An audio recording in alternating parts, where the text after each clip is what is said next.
Добро утро, почитувани слушатели на Радио Лидер. 3 март 2025 година, јас сум Љупчо Златев, а вие следите уште едно издание на Утринско еспресо на 98,1 FM. Ово утро заедно со мене еспресото го пие Столе Наумов. Ново кошулче, Столе, гледам. Старе, бе. Ивсен Лорен, како? Да. Поло, да. Јака работа. Столе, вистинска геополитичка бура. Има денеска многу побитна работа. Денеска е историски ден, 3 март. Пошто е познат, знаеш? По Сан Стефански договор во кој ја делеа Македонија. Ма тоа кратко траеше, колку траеше. И тоа Не ни се реализираше. беше фикција. Да, фикција.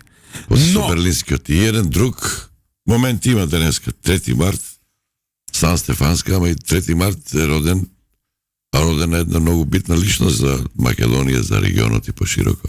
Тоа е. Столе Наумов денес. Роден ден ли ти е, бе? Столе, среќен роден ден, да ни живееш уште многу. Трети, да. Да не забавуваш, да ги слушаме твоите анализи. Ние сме, ти си риба у хороскоп, значи. Не, за тоа ни иде, јас сум 27 февруар, Тоа се ти најлоши 3 март. знаци, Па да, сите така се е. добри само за себе, не се добри. Да бевме женски, цело време ќе бевме со подуен стомак. Знаеш си од познакот. Може да смени нешто познакот. Мене ми е подзнакот језив, јас сум у подзнак Шкорпија. Јас сум изгледа дупла риба, сега не знам како се смета. Добро, да. Светскиот хороскоп е многу лош. Вистинска геополитичка бура. Да, еве да прочитам. Во петокот огромна кавга помеѓу Доналд Трамп и Володимир Зеленски, кој требаше да биде гостин во Белата куќа, но не ни седна на средба. Практично го избркаа по фотосесијата во овалната соба во која влезе Доналд Трамп и Джейди Венс во отворен конфликт со него, дури и го понижуваа, му ја понижуваа земјата и борбата. Малку беше тоа непријатно да се гледа. Следниот ден во Лондон конференција на европските лидери кои припремаа некаков план за тоа како да се спаси Украина и на крај дојдоа до тоа дека треба да ја убедуваат Америка. А јас би го протолкувал малку поинаку тоа, ама тоа еве претходно да прочитам последни вести кои што се и Европа е поделена. Не учествуваа сите во Лондон таму. Уште со првиот состанок како одговор на европјаните на Трамп во Париз, таа поделба се почувствува. И Но, сега, например, она тука во дури, например, и во една Полска има внатрешна поделба. Туск е на страната на европјаните, фикс Украина, а Дуда е трампист. Значи зависи кој од која провиненција Орбан најавува идеолошка доаѓа. Орбан е исто така повеќе на кај Трамп, на таа линија влече и словачкиот председател И Фицо. Мелони е тука, па има тука еден Италија е ни риба ни девојка. мал во судар овој има момент. тука, се мисли Мелони, Да. не сека да му се... Но знаеш како? Суштината е Доналд Трамп Спротивстави на вели Трамп. оваа војна мора да престане, луѓе то мора да престанат да умираат, откако практично го избрка Зеленски затоа што Зеленски не сакал мир. Потоа кажа секојаш кој ќе сака мир може да се врати и овде да го договориме и да го реализираме мирот. Од друга страна, оно што се случи во Лондон е многу интересно од повеќе перспективи. Прво се собра, добро, тоа беше од претходно планирано, но таму беше и Урсула фон дер Леен и се многу интересно. Во земја која скоро излезе од Европската Унија, Велика Британија, се собираат не сите членови на Европската Унија, значи кај не членка се собираат не се сите членки таму што И одат. плюс, нешто Да. што е многу индикативно, И беше Урсула фон дер министерот... Лајен носи одлуки, а таму не е, не знам, Унгарија, Хрватска, Австрија, Чешка Ама кој е плюс уште? Е многу битна работа. и Што за Канада. мене изненадувачки, министерот за надворешни работи на Турција, Фидан беше, така. Да, Хакан Фидан. Многу интересно. А Турција, нали, цело време блиска со Путин, се приклучува кон европјаните или игра и таму? Кој е? Последно време се зборува дека Путин и Ердоган малку ги заладиле односите, затоа што Ердоган наликува малку на Трамп. Денес ќе каже едно, утре може да каже нешто сосема друго. Барем во поглед на врските се труди да биде фактор. И веројатно и ова присуство таму во Лондон во таа насока. И најбитно, тој состанок што е?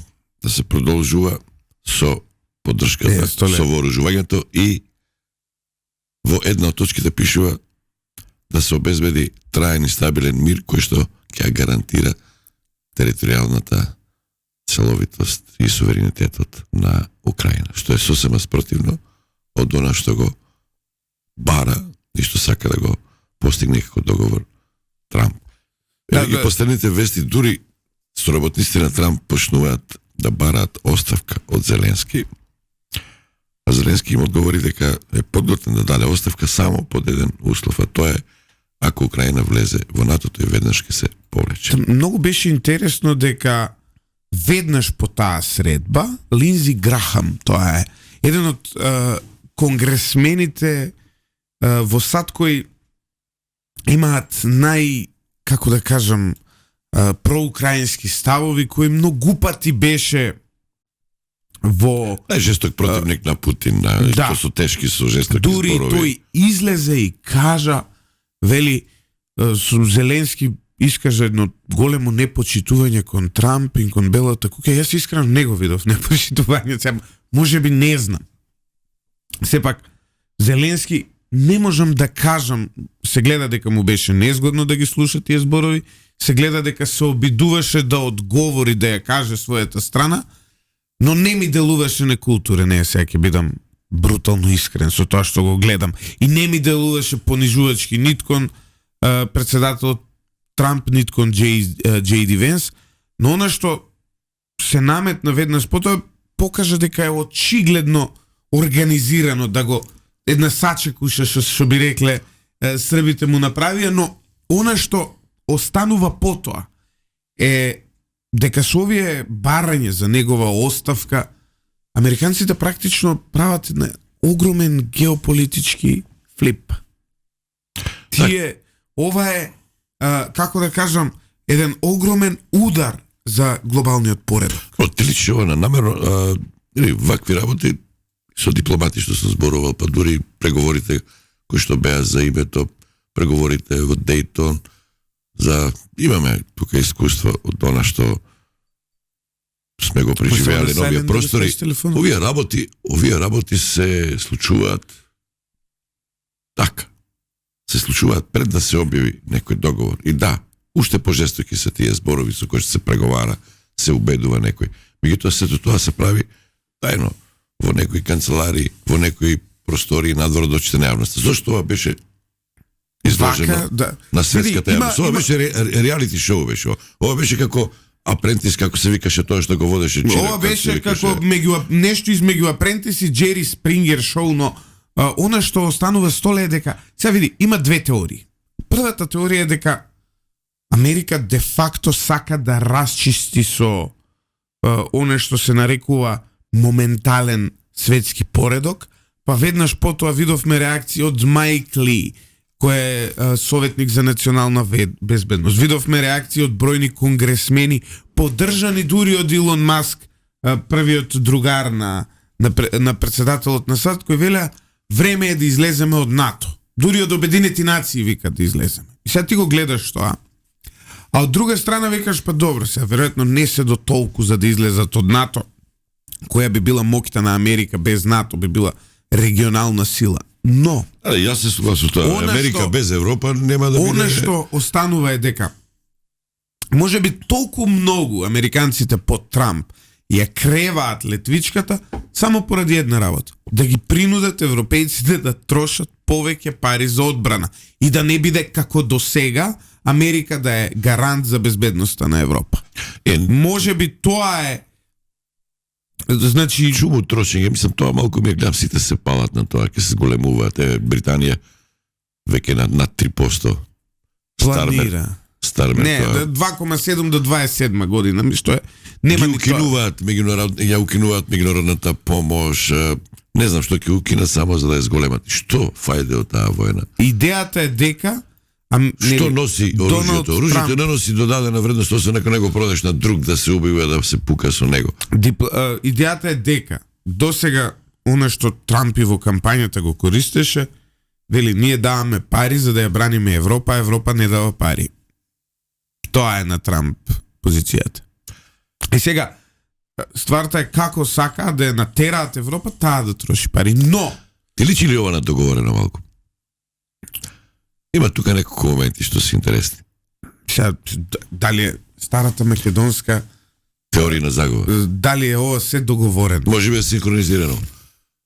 Може би. Види, ја кога го видов Зеленски, како изгледаш и неговиот говор на тело и гримасите кога ги слушаш оние работи, Не личеше на договор. не ми делуваше дека он е договорен. Мислам дека човекот имаше сосем други очекувања од таа средба со Трамп. Тоа е едниот впечаток. Вториот впечаток е дека овие намерно го направиле тоа со камери пред цел свет. Тоа е дефинитивно така. Зошто? За да пратат порака. Може би го испровоцира Зеленски за да пратат порака и до русите, да речете овој не сека. Дај да видиме вие што ќе попуштите, ќе мора нешто плюс да дадете за да можеме да го доброволиме. Втората работа, може би европејците беа информирани за едно вакво нешто. Претходно се сретна Макрон и Стармер со Трамп. Еден предходниот ден беше Кир барале, Стармер, а тоа го- ден да. предходно беше таму Макрон, точно. Па имаше една информација дека ајде Стармер го пречекал надвор Трамп. Ама имаше информација дека обратно било поставено британското знаме што било понижувачки. Не знам се, тоа се малку тие. Ја мислам дека британското знаме е Како и да го поставиш. во... По такви информации, обратно. такви коментари, Тоа е такво знаме што дали ќе освртиш вака, мислам исто е со како македонското. македонското, како и да го ставиш. Па може би вака е поставено, имаше ги, Не. ќе ти ги пратам тие текстови, не знам од кај ги извадиле тие. Меѓутоа тоа како акт никош не се случило на непочитување флагрант. Сакам да кажам дека може од многу аспекти да се гледа ова и да се размислува. Може би ова ја разбуди максимално Европа да се мобилизира. Состанокот во Лондон не ти личи на тоа. Затоа што и Рубио вели Ама не, европјаните, Макрон и Стармер што барале? Барале да се продолжи вооружувањето на Украина, снабдувањето со оружје, помошта и да се продолжи војната најмалку една година за да дополнително се ослаби Русија. Односно, нивните информации велат дека Русија е пред економски колапс и дека треба да се истрае уште малку за да може Украина после една година да има многу подсврсти и повисоки преговарачки позиции со кои што ќе почне таа да поставува услови, а не само Русија. Година дена. И ова е прво Марко Рубио, државниот секретар на САД, ова инфлагранти го одби, вели тоа е смешно дека Русија ќе пропадне за година дена, но доколку се анализираат европските предвидувања за судбината на Русија во оваа војна, ќе видиме дека Економски не стои баш добро. Над веќе 45% од буџетот оди во војна економија. Сериозни проблеми има Русија и доколку се сеќавате кога почна самата војна, уште на самиот почеток предвидувањата на американците беа дека тоа ќе заврши за многу брзо време, дека Путин брзо ќе воспостави успех. Европејците беа пообјективни и на крај излегува во право, нормално, откако како што вели Трамп, Америка даде помош. Има тука повеќе димензии. Дали ќе пропадне или не Русија, не знаеме. Сепак и Русија е една голема држава, голема сила, држава полна со природни ресурси, дотолку повеќе што ние гледаме и дека во освоените територии сега сите сакаат да чепнат со ресурсите. Вчера многу интересно на еден форум се шегува кога го однесува Зеленски кај кралот, па го однесува многу убаво го премија во Англија. Вики, гледа, англичаниве сега разбраа, вика дека има минерали. Знаеш, да, дај да видиме што има и за нас овде. Суштината е дека ако следите и тој договорот на Трамп за минерали, Украина лежи на трилиони и трилиони природни богатства. Мал дел до душа, затоа што во делов на кој го има освоено Русија, Донбас, таму има повеќе метали. Нема толку минерали, таму се челик и така натаму. Во остатокот јаглен, да. Во остатокот има литиум, има сите тие на што не ни ги знаеме, нели, но навистина вредни работи има во Украина и токму затоа оној договор на Трамп беше толку скандалозен, затоа што ти да им кажеш дај би 50% од твоите природни богатства. Тоа суштината е дека на тој начин се обезбедуваат безбедностни гаранции, односно ако американците станат собственици на нешто и ако тоа нешто е нивно на вистина, тогаш тоа значи безбедностна гаранција. Тоа ќе се брани, тоа нема да може Русија или било кој да го нападне така лесно.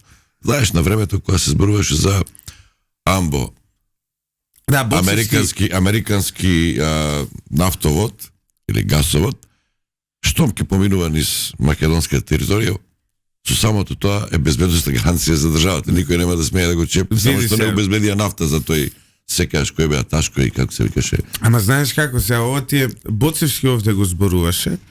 Ова е очигледно една теза која се промовира јавно и по светските медиуми, но ова е само уште една форма на империализам која ќе видите на крајот. Тоа е класичен неоколониализам. Ние ќе ви ја земеме природното богатство и ќе со тоа што ние ќе го имаме, а не вие ќе бидете заштитени. И сега ние и треба украинците сега да бидат среќни со тоа. Мислам, не. Може би не се нарекувани со вистински зборови работите што се случуваат во политиката, во дипломатијата. Ние зборуваме за договори, преговори. Трамп со вистински зборови го нарече тоа што сега се преговара, се договара. Сделка или дил, како се? Сделка дил, на така. Да, дил бе дил. А во политиката и во дипломатијата тоа е неприфатливо како термин, така. Многу е соголено, многу е трговски, многу е тезгаровски. Всушност така и се разговара, не, така види, и се договара. може би е подобро вака да се ама соголуваат. за сделки русите имаат исто така голем капацитет. Варуфакис, што беше со Ципрас, нали, на времето, познат, интересен интелектуалец, економист, беше за финанси. Да. Тој вели да е паметна Европа, она може да се осамостои и може самата да тргне да се договара со Русија. И на тој начин да ги затекне или да ги претекне американците. Ако вие можете да се договарате за ретките минерали, можеме и ние да го направиме тоа со русите. А русите имаат многу повеќе што да понудат. Па и не само тоа. Можеме ние да разговараме не за затварањето, туку за повторно пуштање на не само што имаат русите многу што да понудат. Тоа е вулгаризирање на Знаете како на крајот од денот во оваа криза последна која ја живее Европа, јасно е дека Европа е на еден или на друг начин економски зависна од рускиот газ. Ова криза го потврдува тоа. Да, германската индустрија веќе апелира. Тоа е, ние можеме да зборуваме со симпатии, со скепса, со се, но очигледно е дека Русија не го дека Европа не ја надмина зависноста од рускиот газ. И тоа што има Европа се помали економски перформанси по почетокот на оваа војна е уште една потврда за тоа, знаеш. И сега, ако некој има на маса да седне да се договара со Русија, Европа има многу повеќе, што би рекол Трамп, нели, како му викаше на Зеленски, ти немаш карти во рацете, јас се обидувам да ти дадам карти во рацете, да. Европа има многу повеќе карти во рацете во однос на Русија споредбено со Соединетите Американски држави. Да бидеме искрени. А ти личи ли ова на поделба голем јас меѓу Европа и Америка или на нешто што заеднички се прави за да се факторизира пото на Европа и да седне на преговарачка маса? Првата поделба која јас ја гледам, Столе, е тоа кој беа, кој не беа во Лондон. Со оглед на тоа кој беа во Лондон, ние може да го видиме, знаеш, постои еден стар план кој Европа ја дели као тутун. Прва класа, втора класа и трета класа. Ние во Лондон ја видовме прва класа таа што ќе јутре така ќе биде уподелена. Ќе имаш 3 европски унии, каде што овие што беа во Лондон ќе бидат прва класа европејци, они ќе бидат тие што се старата Европска унија, моќната Европска унија со пари и така натаму. Италија некако се избори да стигне таму. Втора класа ќе бидат земјиве кои нели беа, како да кажам, изоставени од оваа состојба. Накнадно дополнително беа викнати, да. А трета класа ќе бидеме ние. Ние ќе бидеме Западен Балкан, ќе биде трета класа тутун. Оние од Прилеп знаат тие што продаваат тутун која се откупува.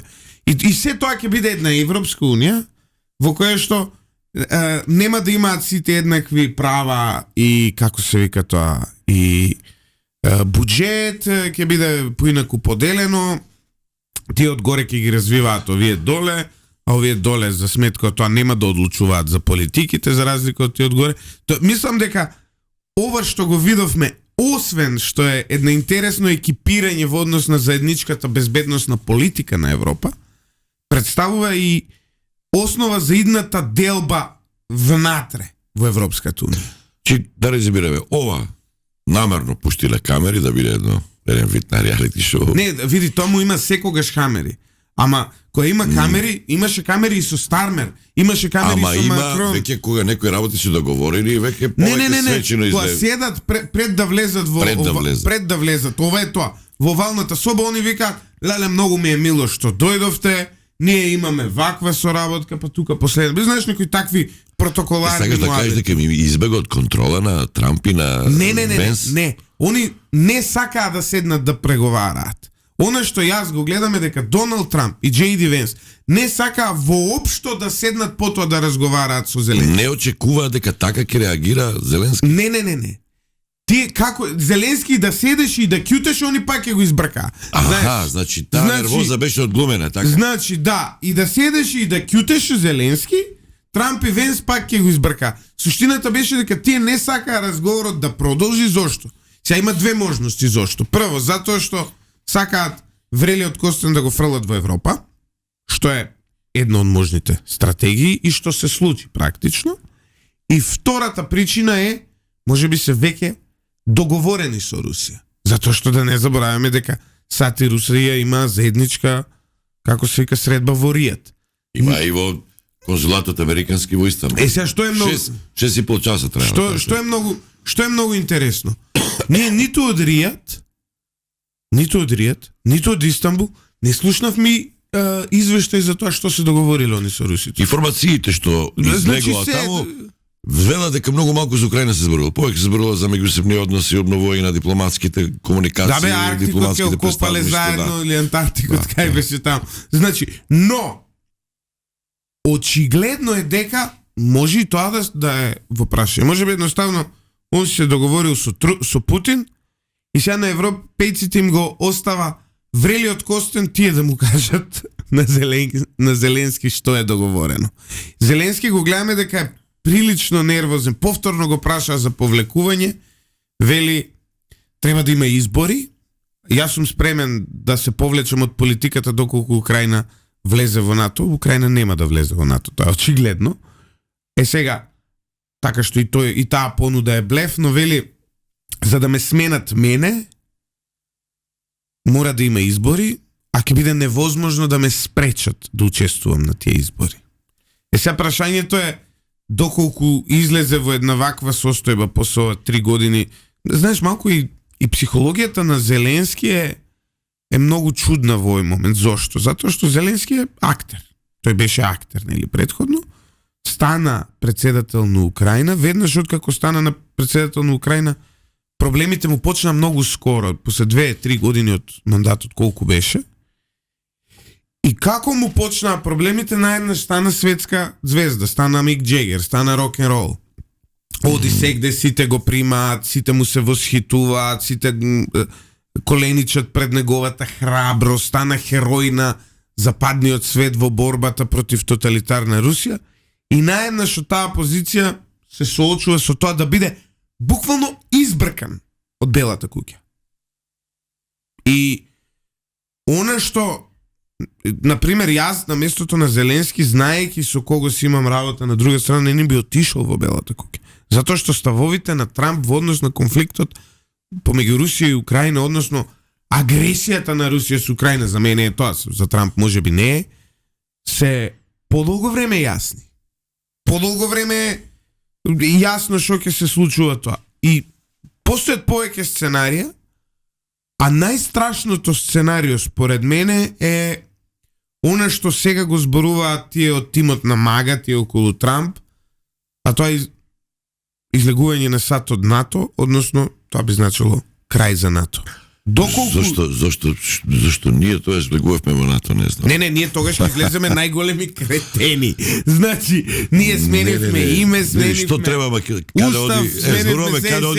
каде оди светот? Следствие на тоа, каде треба да оди Македонија? Моја став е дека треба да се фатиме за Америка, да се држиме цврсто за неа, ама да не ја пуштаме и Европа. Знаеш, Борисов каква изјава даде?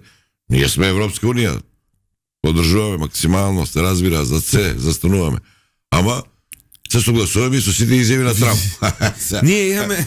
Ще треба малку амбивалентна политика. Знаеш дека специализирам у политичка економија и ова е сега многу интересно. Ние имаме тука една огромна дискрепанција.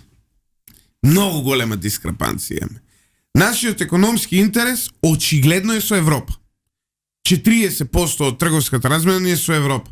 Значи ние сме де факто Европа.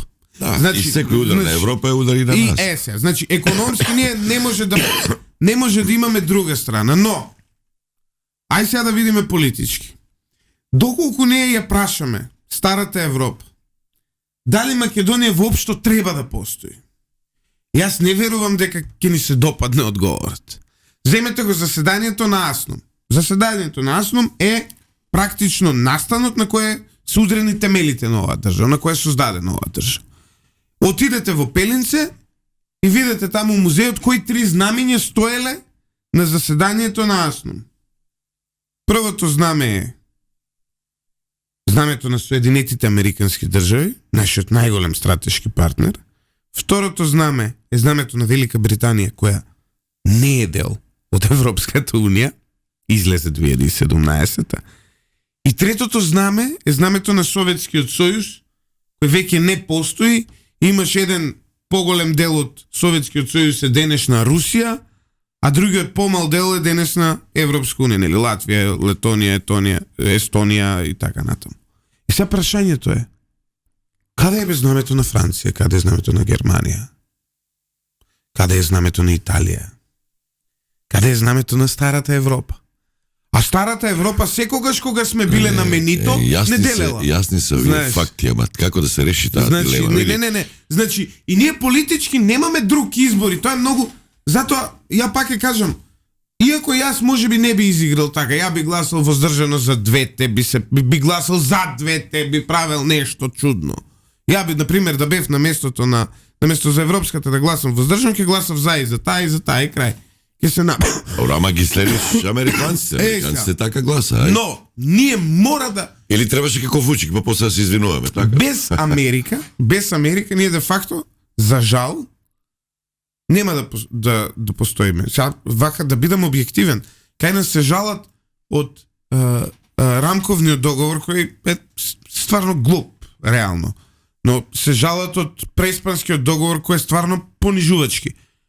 Но вие не сакате да ги видите рамковен договор и преспански договор нас да не ги правеше Европа, а не Америка. Тогаш да видите какви ќе беа за нас. Значи, да, ако седеа германци, французи, италијани и компанија од континентална Европа, нас да не ги прави рамковен и преспански договор наместо Америка, ни ова ќе го немавме. Ако ова Америка избора сделка го фокусираме, тоа ќе идните договори наши какви ќе бидат. Можеме да нема никој да му е гале за историја, за идентитет. Шеш беш ќе биде. Па не, добро. Ке рече, може ли да рече вака? Еве, Северна Косово на Србите, Северна Македонија на албанците и не. Договорена работа. Не може цел север. Чако го следиме тоа што сега доминира во преговарачкиот процес како став на Трамп. Суштината е треба ли малку да бидеме внимателни повеќе и па нормално. Во свет во кој што вака брутално големите затоа што ние се фалиме дека ние сме биле секоја чест. Пескоски 3 пати бил во Америка. Кажам, многу често и почесто и поблиску одат и бугарите и грците, например, ако веќе така зборуваме. Бугарите сега на оваа конзервативна сесија таму, кај што претежно повеќе радикали имало, биле присутни доста добро. Има такав народ на Слави Трифунов. И гледав едно интервју, вели, многу е убеден и многу е ревносен во поддршката кон Трамп. Вели, погрешно на Балканот се представи тоа што се случуваше таму. Бардела не си отиде. Еве сега ти кажам, погрешно го толкуваше Бенон заради тие нацистички поздрави, а тоа со моторната пила вика што му беше дадена од Хавиер Милеј на аргентинскиот председател на Илон Маск. Тоа не беше ништо, и тоа беше шоу, вика, ама беше символика дека со таа моторна пила, како што он успеал да ги скрати трошоците на администрацијата во Аргентина, да се обиде Илон Маск да ги скрати големите, енормните трошоци на администрацијата на USAID и на сите други во Соединетите Американски држави. Меѓутоа, кој имаше друг посериозен на таа средба, на тоа конзервативно види се, за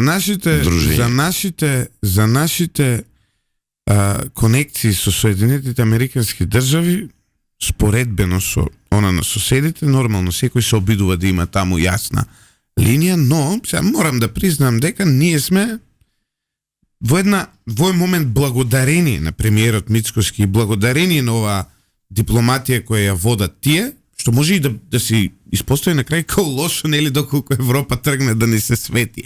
Но ние имаме навистина добри односи со САД и со оваа администрација. Сега ги кажам, се сеќаваш без оној вработениот од Dodge департментот што зборуваш, имал пристап до ваму, до таму, што го објавува по медиуми. Се сеќаваш на тој човек? Ти знаеш дека тој човек во последните 10 години колку време има поминато во Македонија? Тој младиот. Да, знам кој е. Значи, ова ми е информација од највисоко ниво. Што правил тука?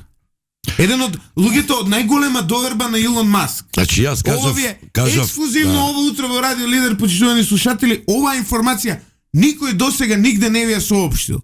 Јас ви ја кажувам јавно. Нека се провери. Што правил во Македонија во изминатите 10 години? Дали може би има овде дозвола за престој? Дали може би живеел овде? Значи, го имаме Крис Павловски, кој е дел од тимот на Трамп. Дел од тим Трамп, оној што официјалниот тим Трамп. Го имаме луѓето со кои се сликаше Мицкоски кога беше таму и кога вика овде кај нас, бе, кои со овие никој ништо. Сега гледаме, тој еден го стајле на FBI директор, друг го стајле за трговија секретар и така натаму. Значи ние имаме конекции, не дека немаме. Дали тоа е доволно? Не. Дали тоа единствено треба да го правиме? Не. Но дали е лошо? Не. Го кажав мојот одговор на оваа дилема. Ова е само, кажи, треба конкретен, директен да бидеш. Ја реков, држи се до Америка, ама не ја пуштај Европа. Апсолутно. Значи, тоа е многу лошо. Сега дилемата е следна. Америка, ако ја отпишува Европа, ја не верувам во тоа. Европа не запишува нас, Америка врти целосно десно, Европа или поголем дел инсистира на демократија, на повисоки цивилизацијски вредности. Трамп инсистира на сила, на моќ, на тарифи, на царени, не почитува неповредливост, светост на границите. Не му значи ништо, ни Гренланд, не ми се допаѓа Трамп. Тоа ама не можам ја да го проблематично. Како ние ќе се најдеме во таква една констелација? Затоа што се враќа сега крајот на 19-тиот и почетокот на 20-тиот век. Што е сила? Нема ни просветителство, нема ни демократија, ни цивилизација. Кој има сила не е битно дали си ти праведен, дали не си праведен, дали си демократ, дали си автократ. Ако имаш атомска бомба, заштите си. И можеби од таа позиција се во право тие што велат дека идејата на Трамп е триполарен свет да направи Америка, Кина и Русија. И тука сега со ова што се случува со Европа се обидува четириполарен да биде тоа Европа да се факторизира и да се залепи до Америка. Еве некој размислување. Може ли сега ја да бидам многу попластичен за да видиш како ние треба да се поставиме? Ја ќе се земам себе си како пример. Еве сум ја. До мене стај го како реликт на сегашност. На еден млад македонец што нешто приватно работи, се бори, учи, образован во Македонија, во странство и така натаму. До мене го ставам Денко Малевски. Да него имам изворедно мислење, добар професор. Не, сега оставиме да си го кажам тоа, па после кажи си го мислењето за него. Денко Малевски цел живот ги слушал, што ќе му кажат, у Белград, па после отишол слушал у Брисел, па слушал у Вашингтон, он е убеден дека македонците се никакви, дека ние сами не може да успееме. Цел живот една колумна да му прочиташ на Денко Малевски. Брутален реалист, како што сега. Не е тоа, ја нарекуваат Трамповата политика. Не е тоа брутален реалист. Искрен. Не, тоа не е брутален реалист, тоа е човек кој го мрази својот народ. Денко Малевски докторирал на тема критика на американскиот империализам во надворешната политика, а до пред 3 месеци ни се продаваше во Македонија како најголем американофил. И сега виде Трамп со новите политики каков е, сега он наеднаш ќе напушта Америка, ја мрази Америка, не чини Америка. Лјупчо Златев од друга страна, мене не ми се допаѓа Трамп. Златев, прави не. И ти ја мразиш Америка ако критикуваш Трамп. Не. Он вика збогум Америко. Он се збогува геополитички со Америка. Не си го разбрал. Значи не е така е. Он геополитички се збогува. Тоа е дел на она тоа е комплекс на провинцијскиот интелектуалец. На човек кој никогаш не орбитирал околу центарот. Секогаш бил на провинција и бил едно такво ситно човече задоволно да биде на провинцијата. Што треба да прави Македонија? Што треба? Дали мене ми се допаѓа Трамп? Не. Воопшто не ми се допаѓа Трамп. Ма дали ја го бирам Трамп? Не. Па значи, нели не го бирам ја? Дали е воопшто важно дали мене ми се допаѓа Трамп или не? Воопшто е неважно.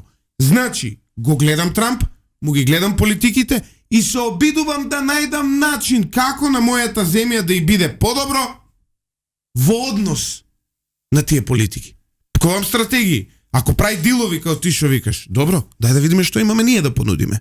Ако сака тоа е клучно да праши. Дали што имаме ние да? Па ние имаме да понудиме.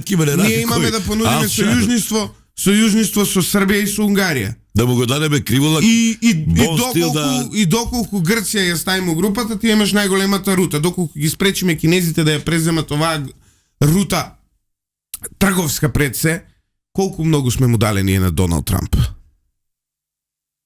Еден пример. Втора работа. И оваа земја би има природни богатства. И оваа земја има плодна почва. Може би треба ние да го смениме принципот на земјоделието во Македонија. Може треба корпорации да дојдат да го работат. Ма ние, откај, имаш милион работи. Добре, ова беше на некој начин обид да се даде некој одговор на нашите што ја водат политиката. И мене ми се, сиро ќе гледав во Буамара, многу ми се допадна тоа што го кажа една песна Слаткар со браќата, хит на годината, зборува за диаспора, колку е тешко да се живее таму. Слаткар рече, ги повикувам политичарите да ја опрат работата и повеќе да не пишуваме вакви песни за диаспора, за тугите. Добро, сега му текна да зборува на Слаткар. За мене тоа ти го браниш заради Бетмена, Бетмен сам си ја пустираше таа песната што беше Бетмен. За луѓе кои пеја песни за најголемиот пораз на македонскиот народ, тоа е промената на името. Не треба Богдан да го брани, он многу една ситуација. Луѓе кои пеја песни за тоа, не се достојни воопшто да зборувам за нив. Знаеш, ова е интересно. Како да ти како се однесува Трамп, и тоа не ме се допаѓа со медиумите. Го откачи Associated Press затоа што не сакаше Мексиканскиот залив да го нарекува во своите текстови американски. Шокува не си. И сега го трага, сега го брка. Добро. Ама има и обратни, Европа го врака ударот. Добро, може да ти кажам. Знаеш ова? Знаеш дека на Маск му се паднати, му е падната вредноста на акциите. Знаеш ли дека Монт е Лемонт, е фраерски голем со традиција вестник од Франција, од Париз. Знаеш дека се тргна од X мрежата.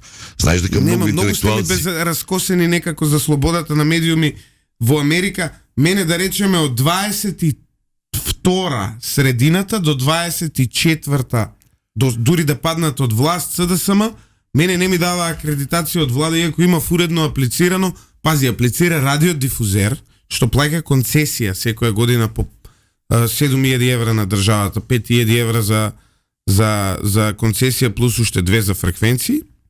Значи на државата од која што таа влада зима плата 5.000 евра само концесии. Плаќаме даноци на добивки, дедевиња и така натаму, придонеси за 10 вработени и се што. Нашата групација овде на Лидер годишно во државата 50.000 евра вложува и нас не ни даде акредитација да поставуваме прашања во влада после првите неколку провокативни кон Драги Рашковски и кон владата на СДСМ, не ни дадоа, ја реагирав, пратив и до ЗНМ, никој гајле не му беше. И сега, значи, на новинарската фела во Македонија, на која што не и беше гајле што новинари од Македонија, од македонски медиуми, кои легитимни македонски медиуми, не добива акредитација да влезат и да представуваат прашања во влада, немаа тоа, а сега нас не секира Associated Press и Sorry Fish, како да ти Не, начинот Значи- е лош. Зошто? Затоа што тој мешање во уредувачката политика. Што е он се? Цар? Он е поголем Кој? од Господ. Ја така ќе го нарекуваш и готово. Кој ќе имаме слобода на изразување, слобода на моја убедение. Ја не го прифаќам тоа. И Кој плюс, не го прифаќа? Па, он го вика американски залив. Чекај бе, како тоа? Јас си го викам мексикански ако сакам. Сега како да ги исклучи сите мексикански и сите латиноамерички, сите испанјолски добро, медиуми, пола од затоа што него. мексиканскиот залив не го нарекуваат американски. Чекај да видам колку посто од тој залив е амерички. Ние се лутиме. Че Исто тоа е да направиме паралела со Северна Македонија, како грците што ни викаат на нас.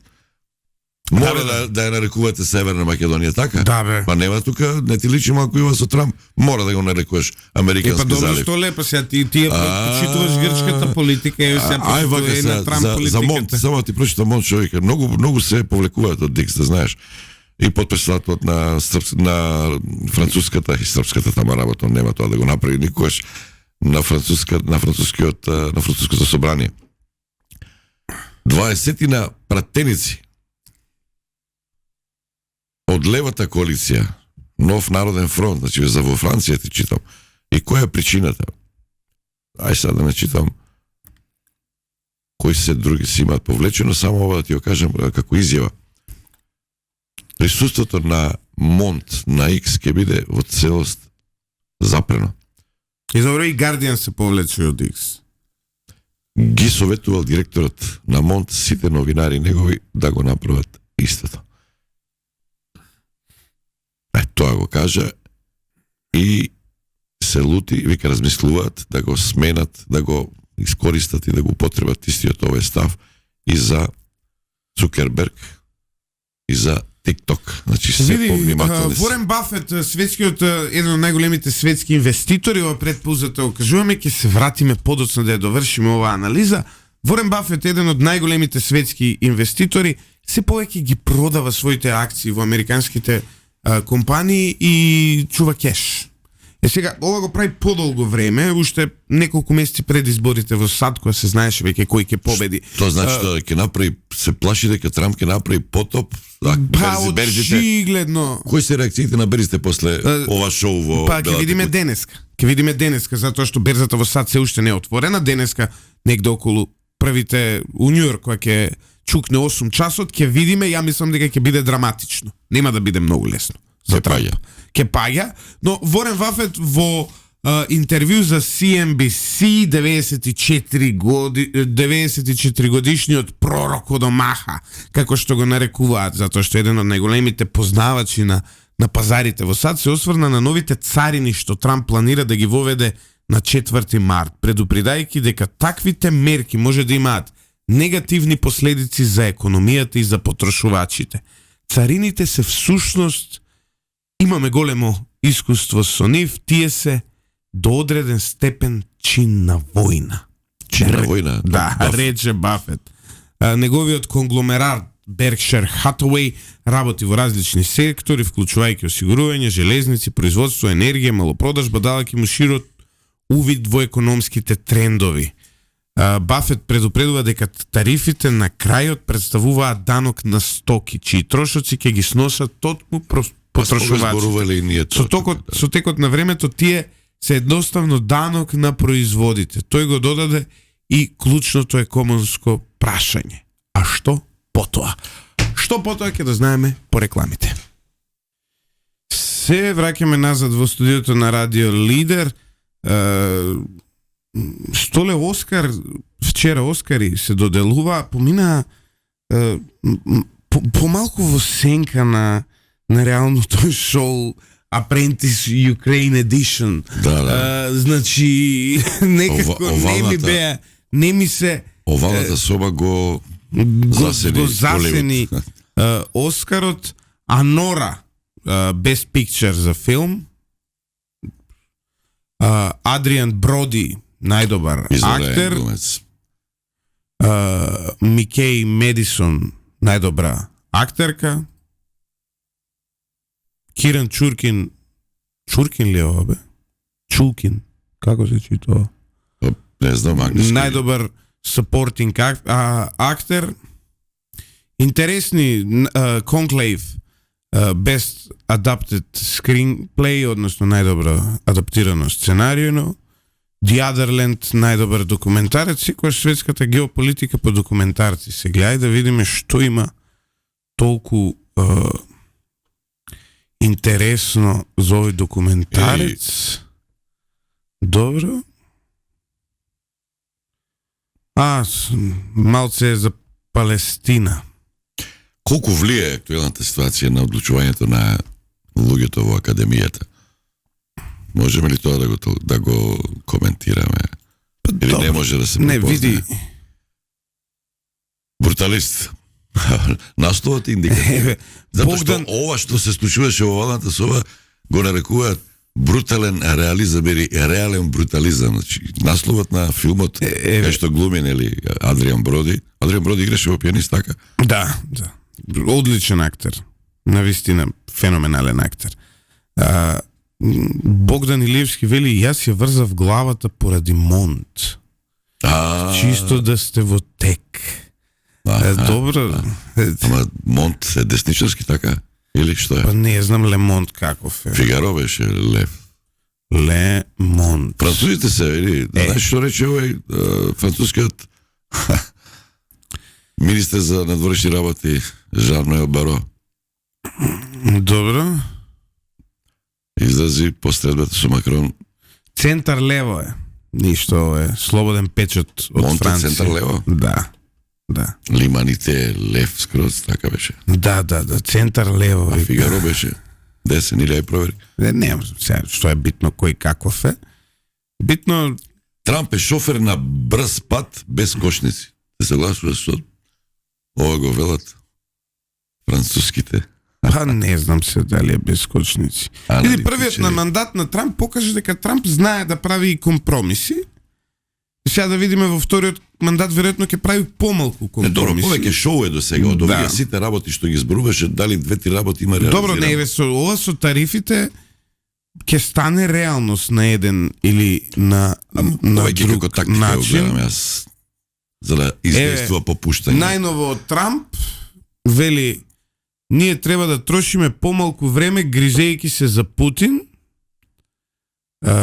и треба повеќе време да трошиме грижејќи се за мигрантските силувачки банди, лордовите со дрога, убиците и луѓето од ментални институции кои влегуваат во нашата земја. Се ова за да не завршиме како Европа. Ери, во петокот. Од една страна ова е порака до неговите, од друга страна е порака до Европа. Тој, сега пази, Трамп ја замислува Европа како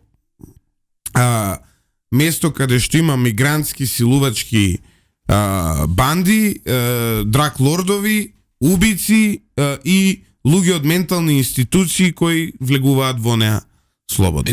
Така Трамп ја завршува, ја замислува Европа. Работите до крај, на пример, за однесувањето на Зеленски во петокот. А еве многу интересен коментар. До вчера беше нели со Макрон и Стармер и велеше Europe is amazing. Односно Европа е неверојатна, ја сака great continent и земи, а сега гледај што збори. Ај да се обидеме да прочитаме некој лицемерие, да го соголиме до крај тоа што случуваше во Валната соба. Му забележуваат на Зеленски дека бил некултурен, не ги почитувал домакините и така натаму и сето тоа што го направиле за нив. Не, он беше стан човек од дефанзивен. Добро, и да му забележуваат и на неговиот прежесток речник, невнимателен, недипломатски. Од друга страна, во изјавите на Трамп што имаше еден глупав председател.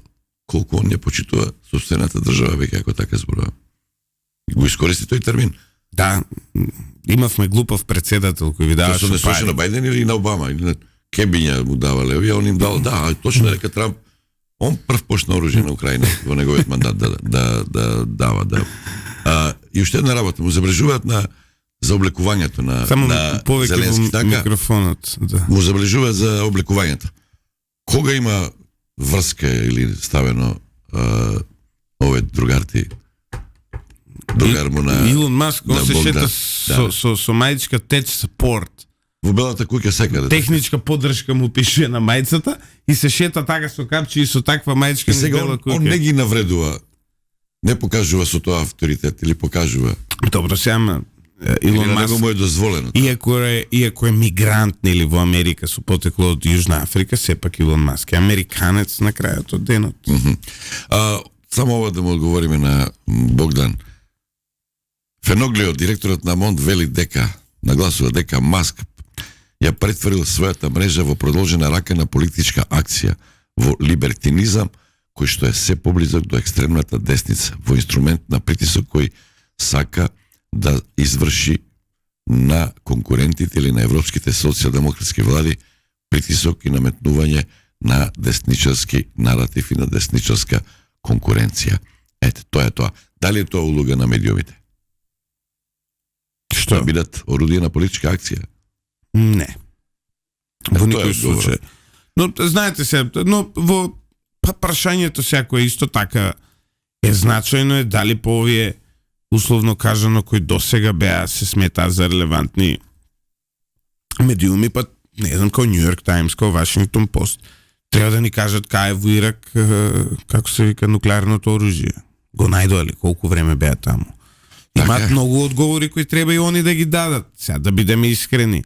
Од COVID пандемија до време предходно, ние видовме и таму многу информации кои беа во суштина лажни, но на светот му се продава како вистинети. Така што, види, во Америка барем е јасно дека медиумите се идеолошки поделени и при идеолошки поделени, оној кој е по-брутален, секогаш е по, како да кажам, повеќе во право. И повеќе внимание привлекува.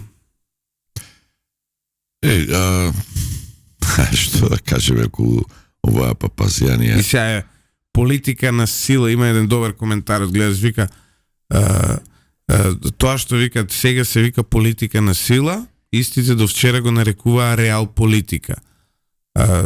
Сега, например, ако преспански договор, да речеме, не е политика на сила кон една држава која практично ја уништија, како се вика, со шарени револуции, со СЈО, со инсталирање на обвинети криминалци како премиери, ја уништија само за да го сменат името. Ако тоа не е политика на сила, тогаш што е политика на Што сила? друго ми пречи некој, мака што Америка е голема држава, има внатрешни сили. Ама тоа е одвраз на оние кои што не бираат средства за да се приближат и да се факторизира за да можат политички во одредена блиска иднина да капитализираат со таа блискост, да се наредат во редот што ќе го замени Трамп. Например, тие три конгресменки кои што предлагаа на Трамп роденденот да биде национален празник, како на Вашингтон во февруари, мислам дека или во крајот на јануари, на Џорџ Вашингтон национален празник на Соединетите американски држави, или што предлага аеродромот во Вашингтон да се преименува во Доналд Трамп, или во Маунт Рашмор да биде исклесана главата на Трамп до Вашингтон. Добро, сега, тоа се малци... Тоа е малку еден... Идолопоклонство е тоа. Не, црк хумор е во прашање, мислам, Тоа не е очигледно е. искрени беа тие. Очигледно е дека се зафркаваат. Еве веќе има Дури Трамп се на другата зафркава и на на другата своја- страна има голема љубов кон Трамп веќе во Русија, што е чудно. Чудно, не е чудно. Не, мислам дека... Веќе има кај нас како беше секое второ дете заради благодарност или заради не знам, заради посветеност на модата беше Джани Версаџе 1, Джани Версаџе 2. Сега имаш име во руска фамилија, руско семејство во Белорусија кое што живее, детето го крстиле Трамп Владимировиќ.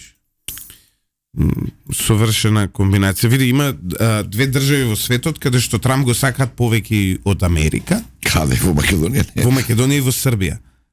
Ние и србите дефинитивно го сакаме Трамп повеќе од што го сакаат Трамп во Соединетите американски држави. Тука рейтингот му е над тие 51, 2, 3, колку посто? 53% мислам дека имаш на последните избори. Иначе сега е паднат според анкета. Но овде во Македонија и во Србија поддршката оди над тој процент. Па 70%. И тоа е очигледно.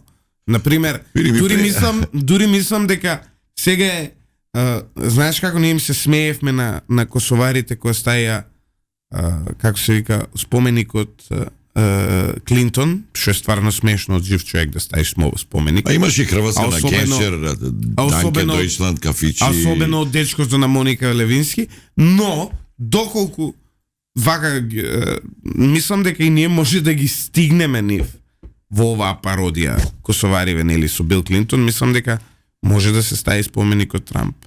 Зашто? И во Србија и во Македонија. Каде во Велес да биде? Па може да го крстиме ние и Велес Трампов Велес. Како се вика Скопје 2027, ново Скопје 2014. Башката убакар излезна, замисли го. Но во секој случај ние имаме на площадот кај Александар, што за мене е исто така своевидно војнот на кој Трамп, на кој не е. Што за мене е исто така проблематично, да е толку многу да се сака странски лидер. Ја не би сакал толку домашни лидери колку вие што сакате странски лидери. Малку ми пречеше. Но, не знам, не си ти, ама ти не си дел од ман да го тужите Ордановски затоа што го критикува, го навредил Трамп, навредил лидер на една пријателски стратешка држава. Тој враќање на вербален деликт. А имаше еден таков момент. Турците инсистираа на Фейсбук пред 3-4 години. 300 евро беше казнетен заради навреда на Ердоган. Се кажеш? Ја не би тужил глупи луѓе. Ти ризикуваш и ти да бидеш на удар и тебе да те тужат. Зошто? И тебе да те тужат за навреда на Саша Ордановски ли? Не, за навреда на Трамп. Зошто? Тебе те ставаат во Па не, го критикуваш Трамп. Те ставаат во кошот. Може и ВМРО да се наутат и они реагираат со сообштение. Или ВМРО е сега по Демократска партија, тоа го заслужува Демократска партија за македонско. Јас како првоборец во битката против режимот на Зоран Заев имам право. Режимот на Зоран Заев. Никој не може ништо да му каже на Михајло Апостолски, извини вака се. Сега морам да бидам искрен.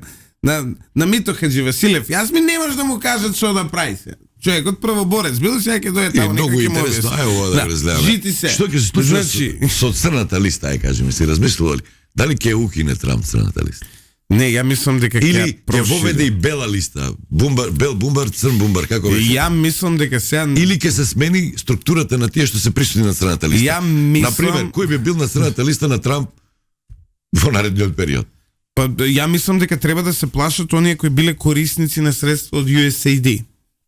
Нема врска. Па да, ја мислам дека затоа што во Конгресот, например, за дел од македонските проекти веќе се дискутираше на таа комисија и таму работата нема туку така да се остави и мислам дека оние кои трошеле пари од USAID, што за Трамп е перење на пари, кога ќе ги видите богатствата на голем дел од директорите и функционерите таму, тоа е многу сумнителна работа.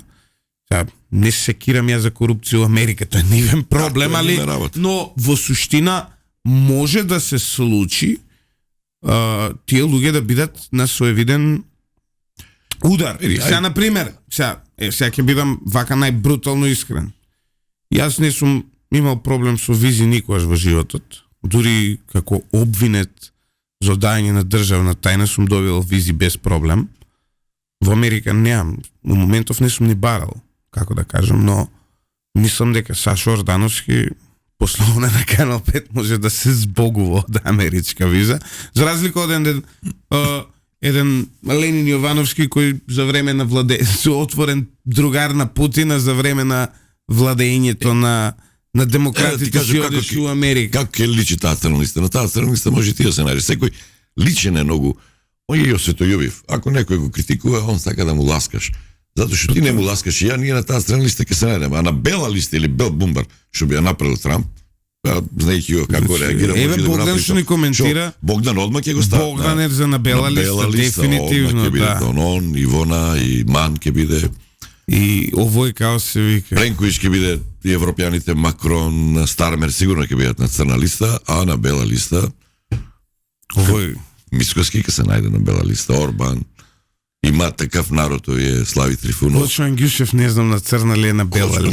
Кочан, Пошто он е сега на црна. Ама бизнесмен ке се снајде он, ке ниф е... Да, може, па сега, например, теоретски Кочан Ѓушев, ако плати 5 милиони евра, 5 милиони долари ако плати, може да стане грин кард да земе. Стефче може да го симнат од црната листа, он го поддржуваше Трамп, така? Па Стефче е најблизо што Македонија го имала до Трамп, генерално. Со тоа што има подобра фризура сега да се. Добро што ни текнува за црната листа. Стеф. Интересно ќе биде. Не знам, јас се спремам за црна. Па добро, да му даеме на свој. Мене може и по USAID овакво да ме стави на црна листа. Мада одамна беше тоа. USAID има една перверзна ситуација. Одамна беше моево. Не му е целта да го укине. Мислам дека ќе се спасам. Да го придобие USAID да работи на нивна страна повеќе, затоа што е... Па нема го затворија, што ќе работи на нивна страна. Ќе го реструктурираат, дека USAID нема да ја укине таа. Они имаат обврска по устав 0, и по закони 0,7% и тој процент никош не го достигнале, тој износ 0,7% од буџетот да го користат. Од буџетот. Од БДП-то е многу, може и од мислам дека од буџетот да го користат за такви работи. За Сашо Ордановски. Не за Сашо. Ставка. Сашо Ордановски. Променат структурата на користење. Инаку, што е суштината на USAID? Нема Трамп да си ја сече гранката на која што селе Америка. Таму е меката мојк. Разузнавање, контразузнавање, подплаштната помошна. Суштината на USAID е да помага ни светот. Тоа е aid, помош. И USAID помагаше, не знам, по училишта во Македонија, реновирање, прочистителни стадници, патишта, чуда, врагови, се тоа окей, но проблемот е што улогата на USAID во Македонија, да речеме, освен за ова што е супер, беше ставено и во функција на хибриден напад за рушење на легитимно избрана власт. И сега тоа е очигледно. Ама не е сега. За да се произведе, да се мотивира дебата, расправа и критички осврт и поглед на медиумите, а не слугански однос, кој што американската амбасада ги нарекуваше тие медиуми устата на владата. Абе не, ај сега нека да видиме што ќе нарече. Но што е разликата? Што е разликата? Тие извештаи што претекоа тие мејлови. Тие пари завршува во Македонија, му дадоа ексклузивитет да ги дели фондацијата Отворено општество. Тоа е факт, веќе се зборува. Не, USAID имаше посебна. Не, но во нивните, у посебните проекти на USAID во Македонија се делеше за школи, за градинки, за чуда. Во овие политичките делови USAID распределува пари на Институт Отворено општество, кој е идеолошка организација, што има своја идеологија да промовира малцински права и ЛГБТ заедници. Костов има хонорари земано USAID заради дебата. Кој Костов? Сотир што доаѓа тука.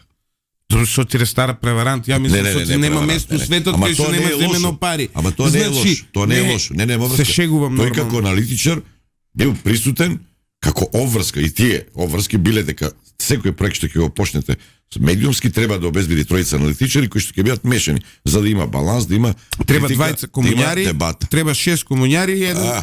Викни го Сочи. На МТВ колку беше со анкетите? Обратно беше. Јас сум треба да се. Друго сакам да ти кажам. Анкетите излегува ли точни? Најголем, па не е суштината во тоа. Ама не. Со анкетите се влијаеше тогаш. Анкетите тогаш излегува погрешни. Тие на ВМРО му даваа помала победа од победата што имаше ВМРО. ВМРО треба да се буни за тие анкети. Не си неписмен, знаеш дека последните години не во Македонија, секаде во свет анкетите се користат како орудие за влијание, а не за чисто мерење на рейтинзите и на расположението. Не е така. USAID. Еве да ти кажам некои работи кои што ги кажа Кржаловски кај мене. Знаеш колку е помошта американска годишна? Знаеш колку е вкупната помош во Македонија на годишно ниво што пристигнува по тие основи? Знаеш колку државата наша за невладни сектори издвојува? 30 милиони. Тоа ако го видел Груевски во тие средби што биле таму, викал, па што е, јас имам многу поголем, 30 милиони е ништо јас годишно за да можам да дадам. Значи, тога сватил дека владата може самата повеќе да даде и да има влијание, наместо тоа да го прават странци. На вкупно годишно ниво околу 100 милиони влегуваат по сите основи од сите држави, Швајцарија, Норвешка, Соединените американски држави. Но, структурата на таа помош од американците, во најголем дел или во значителен дел е воена помош, образование, здравство, судство. За медиуми се дали само 10-20, многу малку пари.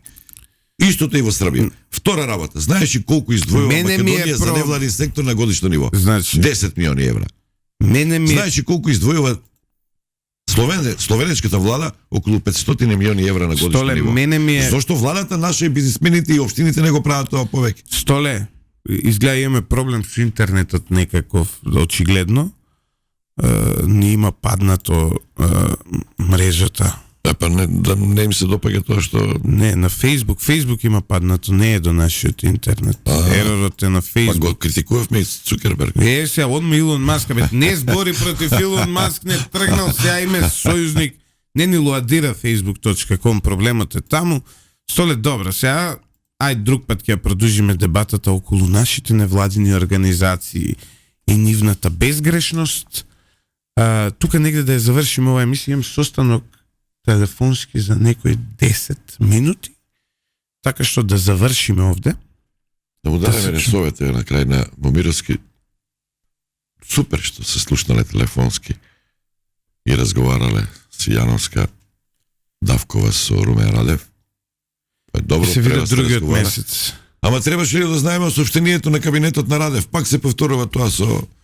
Немаш зошто да се крие. Тоа работа. Ја и му се, го знаеш човекот, кажи му. И аз, да ти кажам искрено, имам мисија дека до наредната посета во Софија ние од Македонија треба да назначиме функција знаменосец. Некој, за да немаме такви проблеми како претходно, нели, стајле знаме, не стајле, треба некој од кај нас. Знаеш, оној како у Советски сојуз, оно на Берлин знамето, таа монументална слика историска, некој така треба во кабинетот на Радев да го стави македонското знаме. Мислам дека не за друго, за да не се замараме 4 недели со глупости после тоа. Не сакам да кажам дека треба прво ти да објавиш за да ти ја држиш банката. Да не ни се случи пак, нели, порано они објавија слики од средата, па ние ги преземавме. Наместо ти да го направиш тоа, ти да избереш што ќе пуштиш. Тоа беше се, почитувани слушатели, во последното во ова издание за оваа недела на Столе Наумов Public Relation Consultancy. Овој датум нема да се согласам да го предложат како национален празник, како што тоа датумот на раѓање на Трамп го предлагаат Соединените американски држави. Зборувам за 3 март. 3 март е. А веќе имат и бугарите имат 3 март коктел, имат одбележување на македонската трагедија, ако сакате. И како трагедија, јас сум се родил, не е тоа е. Ти за тоа ми влечиш натака. Тоа нема врска.